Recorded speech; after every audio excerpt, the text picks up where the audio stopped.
Good morning. This is KELOLAND on the go with all you need to know in news and weather as you start your weekend. We also have your boredom busters coming up, but first, our top story. We are hearing more from an inmate at the Mike Durfee State Prison about this week's disturbance at the Springfield facility. Diego Nelson first spoke with us through a window on Wednesday. Unrest at the prison brought our news crew to the facility. Now speaking with us over the phone, Nelson told us about the violence there this past week.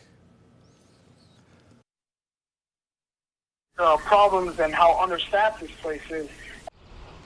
KELOLAND's Dan Centella requested an interview with either DOC Secretary Kelly Wasco or the warden of Mike Durfee State Prison, but has not heard back. He'll have more coverage on the safety concerns at the prison on Monday. One person has died in a crash on the east side of Sioux Falls. It happened early Friday afternoon near 26th Street and Bonson Avenue. Police say a truck was traveling east on 26th when it veered off to the other side of the street, hitting two light poles and then striking a tree. There was a witness nearby that actually heard the truck coming essentially down the sidewalk and then crash into the tree. And there was some medical folks on scene that were able to start providing treatment, but unfortunately his injuries were too severe at that point, or possibly had, we still haven't ruled out the possibility that a medical event had happened that triggered this crash, for all we know. The driver was taken to the hospital where he was pronounced dead. Sioux Falls crews are taking the weekend off before doubling down on the effort to control mosquito swarms throughout the city. The city finished spraying for nuisance mosquitoes this week. Next week, they'll tackle mosquitoes that can carry West Nile virus. We really expect the numbers, at least especially of that nuisance mosquito, to be lower next week. And we hope we have at least plateaued off the growth of the mosquito that can carry the West Nile virus. Kipley says the city will learn how effective the spraying has been when they check mosquito traps next week. The city has also restarted its larvicide treatments to kill mosquito larvae in standing water. The heavy rain from earlier this summer washed away much of the larvicide that had been applied throughout the city starting in April. Let's get our first look at the forecast now. Meteorologist Megan Chatta in the Storms Center. Good morning, Megan. Good morning, Perry. Good morning, everyone. We are tracking a couple morning thunderstorms. Those are starting to die down. Nothing severe, but we do have that severe weather risk as we head through the rest of your afternoon and into this evening. A level 2 out of 5 there in yellow. Large hail and strong winds going to be those main threats. So taking a look at Futurecast, there are those morning thunderstorms dying down and moving out of our area. Pretty quiet afternoon. The next round of thunderstorms starting later on this evening in western South Dakota, and a couple isolated thunderstorms here in eastern KELOLAND as well. Now as we head through the rest of your evening, those either die down or move out of our area. Northeastern KELOLAND keeping some of those isolated thunderstorms around even as we head overnight and into tomorrow morning. Those continue moving out of the area as we head through the evening hours. Western South Dakota gets that next round of rain and thunderstorms later on in the evening into the overnight hours into Monday morning. Those thunderstorms tomorrow morning in northeastern KELOLAND do have a chance they could become severe. That level 2 out of 5 risk in yellow for the Sisseton and extreme northeastern portions of KELOLAND. Large hail and strong winds going to be those main threats. We also have a heat advisory in place this afternoon through tomorrow evening for everyone in orange. These temperatures are going to feel as hot as 105 degrees. So here's a look at today. Mostly sunny skies, mostly light winds, 92 Sioux Falls, 96 in Aberdeen. Eastern KELOLAND, a lot of humidity as well, making those temperatures feel hot, 100 in Pierre and in Rapid City. Not much relief as we head into the overnight hours with mostly clear skies and light winds, those lows dropping near 70. Tomorrow is going to be much like today.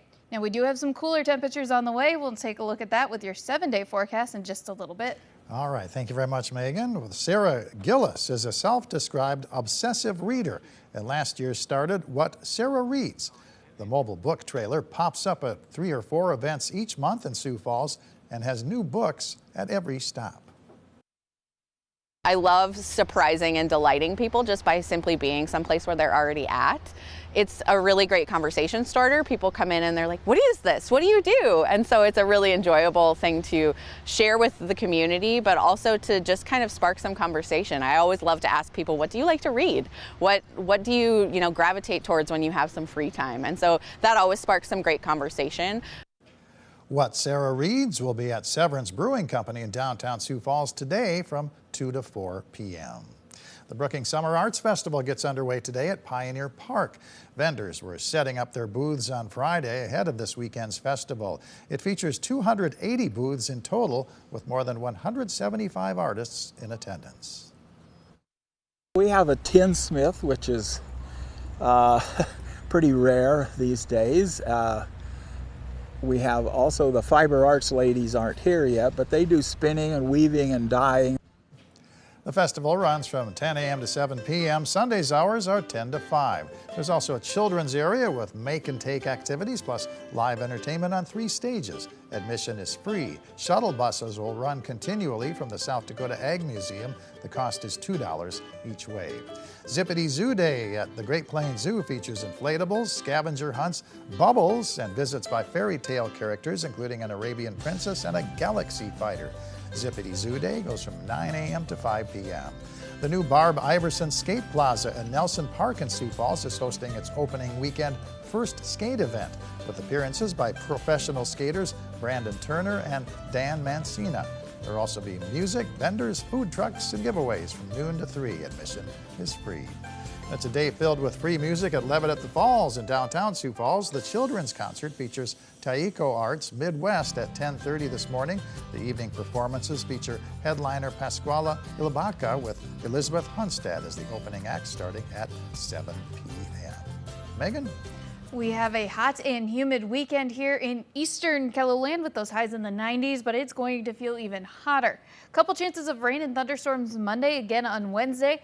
That will help drop those temperatures much closer to normal, actually below normal by Wednesday, with a slight warm up back to normal by next weekend.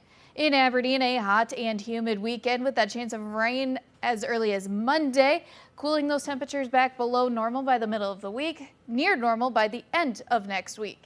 In Pierre, the hot weekend, chance of rain and thunderstorms Monday, again on Wednesday, below normal temperatures expected midweek, before that slight warm up back to near normal by the end of the week.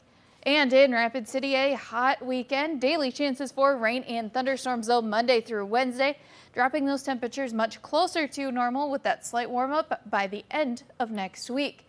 So if you are out enjoying your weekend, please be cautious due to that heat and enjoy your weekend.